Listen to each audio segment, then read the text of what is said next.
everyone. I want to start from this little ticker item, and then we're going to move on to our main conversation.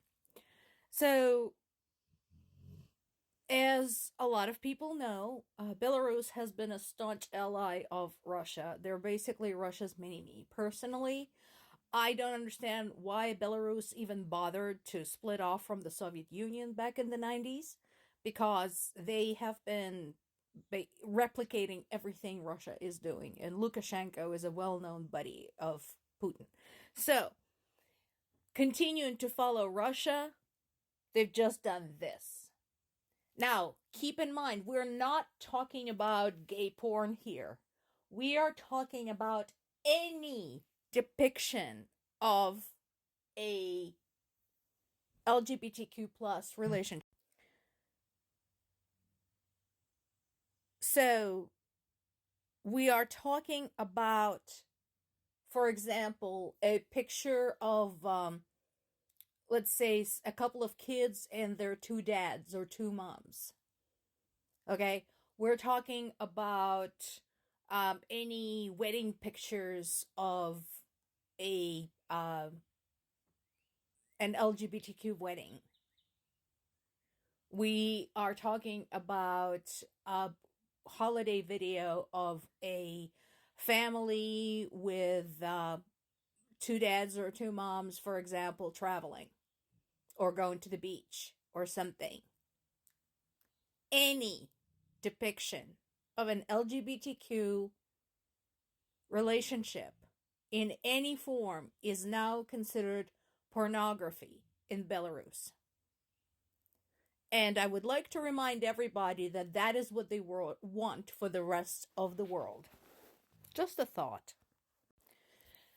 The major story today is this one. So there's been another major attack by Russia. Another day, another attack by Russia. And this time, they targeted not just any part of Ukraine's infrastructure, but the part that is involved in the energy supply chain to the EU. And that is very obviously a backlash at the EU for helping Ukraine, or most of the EU. Anyway, so my question to the rest of the world right now is it sinking into you yet that this war is about more than just Ukraine? Because here we are. There has been a missile attack. It hit the parts of the infrastructure that supply the European Union with natural gas. The power grid. Oh, you didn't think that the civilized European Union could possibly be dependent on the little backwater Ukraine for something? Well, news item, it is. In addition to hitting the gas storage facilities, let's not forget, 4 thermal power plants have been hit on Saturday, and that's in addition to the thermal power plant that was completely destroyed in the Kiev region a couple of weeks ago. So this is serious. And again, this doesn't just affect Ukraine. This affects energy supplies to Europe. So Europe, my question is, what are you going to do about this? Because this is not just about Ukraine.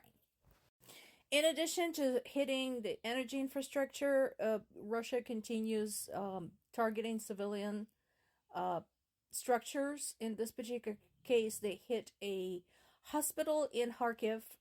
There were 60 patients there. A woman was injured.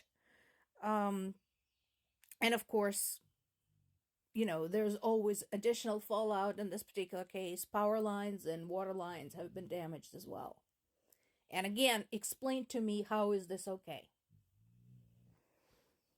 Now, Ukraine continues its campaign of surgically precise strikes. So in this particular case, they went against the oil refineries, and there's been some fires at those facilities. But again, notice,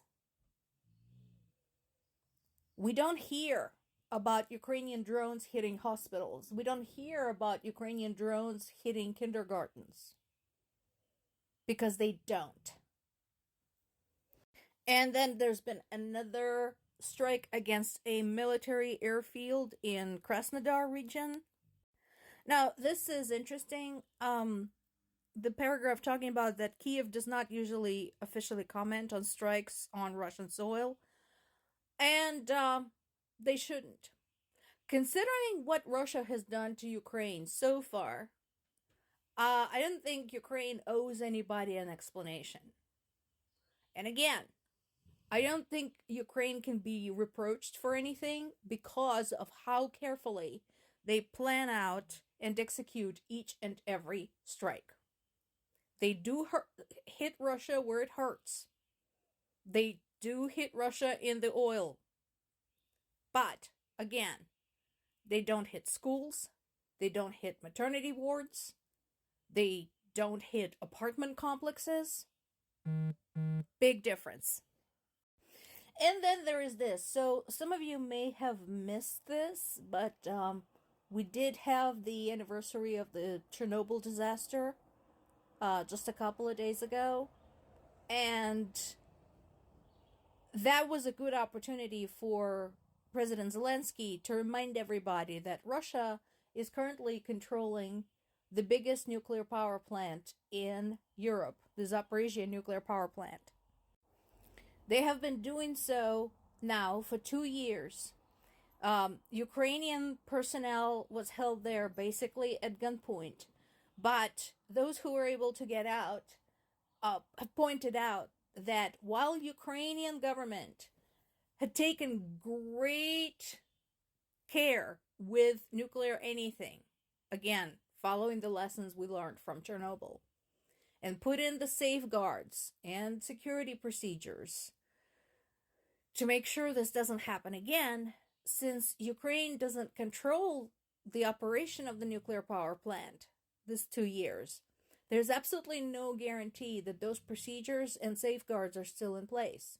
And also, we do know that Russians place landmines all over the place there, including next to the reactors.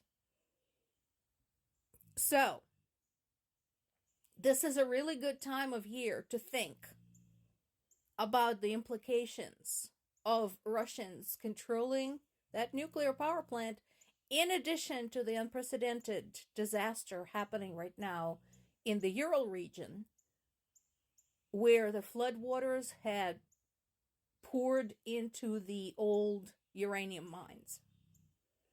And as I mentioned yesterday, I am shocked how few big sources are talking about this. Because it's happening right now. It's already too late. That shit's already in the water and in the soil. And what happens when crap like that makes it into the water and the soil? We know that from the example of Russian soldiers who camped, dug trenches in the Red Forest near the Chernobyl nuclear power station. All of them are now dead.